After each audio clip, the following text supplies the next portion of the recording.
Union द्वारा यह अधिवेशन कार्यक्रम अपोलो ग्राउंड स्थित नवीन सभा में रखा गया, जहां कई लोग मौजूद रहे।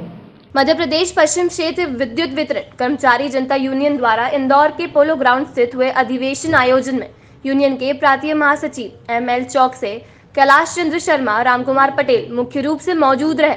उक्त कार्यक्रम में 11 सूची मांगों पर चर्चा की गई, जिसमें मुख्य रूप से 7वें वेतनमान की विसंगतियों व फ्रेंच बेनिफिट, विद्युत कर्मियों को कैशलेस चिकित्सा सुविधा, 2004 के बाद के कर्मचारियों को पुरानी पेंशन योजना यानी कि ओपीएस लागू करने, कंपनी द्वारा भारतीय कर्मचारियों की वेतन विसंगति को भी दूर करने, विद्युत पेंशनरों को नियमित कार्यक्रम के महंगाई भत्ते के समान महंगाई राहत दिए जाने वाले व कंपनी के कर्मचारियों को पेंशन को मुफ्त बिजली सुविधा प्रदान किए जाने वाले सहित अन्य प्रमुख मांगे हैं। लड़ सकते ना अपनी सुविधाएं मांग सकते, क्योंकि उनकी नौकरी ही खतरे में है, कानून उनकी छुट्टी नहीं है। तो उनके बारे में भी यहाँ सोचने के लिए ये सम्मेलन है। और तीसरी बात ये है कि जो निजीकरण के जरिए जो एक बहुत बड़ा खतरा आने जा रहा है, उस पर भी हम लोग यहाँ पर विचार विमर्श कर रहे हैं। चौथी बात ये है कि जो कर्मचारी हैं वर्तमान में और जो दीगर कर्मचारी जिनकी सुविधाएं मिलना चाहिए, कानून के अनुसार मिलना चाहिए, वो सुविधाएं प्राप्त नहीं हो रही, तो उसके लिए भी जन आंदोलन शुरू किया जाएगा। और हम लोगों ने तो ये विचार बनाया है कि आम जनता को भी साथ में लेकर बिजली के सवाल पर वो सारे के सारे लोग सरकार की गलत नीतियों का जवाब देने के लिए खड़े हो, आंदोलन करें।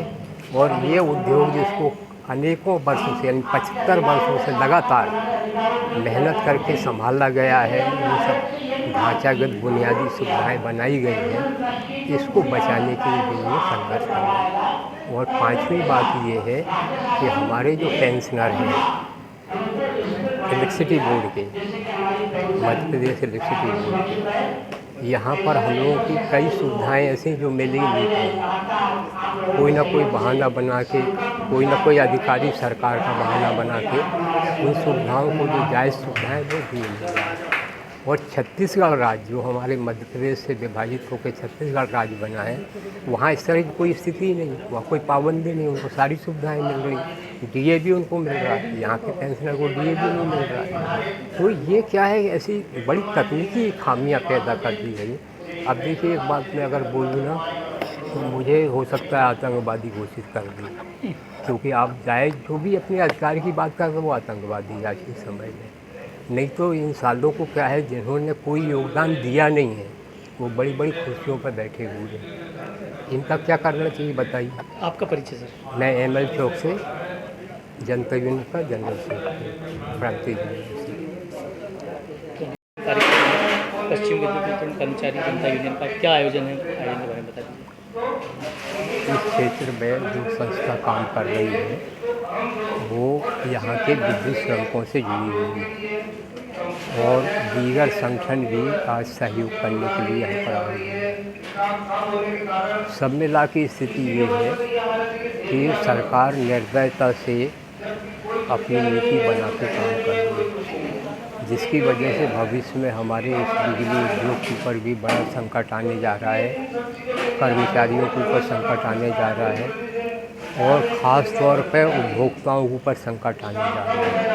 क्योंकि जिस नीति के सरकार काम कर रही है, उस नीति के जरिए जो आम उपभोक्ता जो सहजता से बिजली का उपयोग कर रहा है, कम पैसे में, कम दाम में, उसे शायद बिजली लेना या बिजली का उपयोग करना भी एक सपना बन के रह जाएगा। केंद्र सरकार आज की स्थिति में इलेक्ट्रिसिटी का एक संशोधन बिल लाने जा रही है, जिसके ज़रिए जो है अगर वो पास हो जाता है तो निजीकरण का रास्ता साफ हो जाएगा।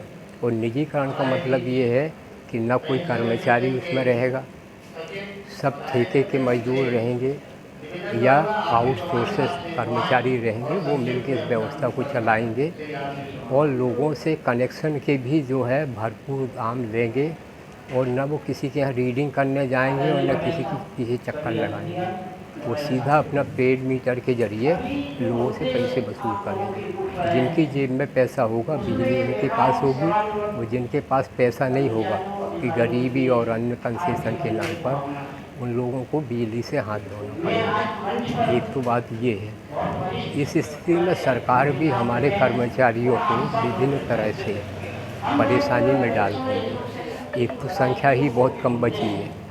अब जो बची है वो क्या है, आउटसोर्स के नाम पर लोगों से काम ले रहे हैं, कम दाम में ले रहे हैं, ठेकेदारी के जरिए उनका एक बहुत बड़ा शोषण हो रहा है। इसके साथ ही साथ जो हमारे कॉन्ट्रैक्ट वाले लोग हैं जिन्होंने 4 साल की संविदा नियुक्ति की शर्तों को माना है, उनके जरिए काम हो रहा है। आज ये है कि वो उन कर्मचारियों को जो हमसे भी शायद जो रेगुलर कर्मचारी से अच्छा काम कर रहे हैं, पर तनख्वाह के मामले में 1/4 तनख्वाह सुविधाएँ नहीं है। आउटसोर्सेस वाले की तो कोई सुविधा है ही नहीं, वो ठेकेदार का आदमी है, मरे जी उसका काम।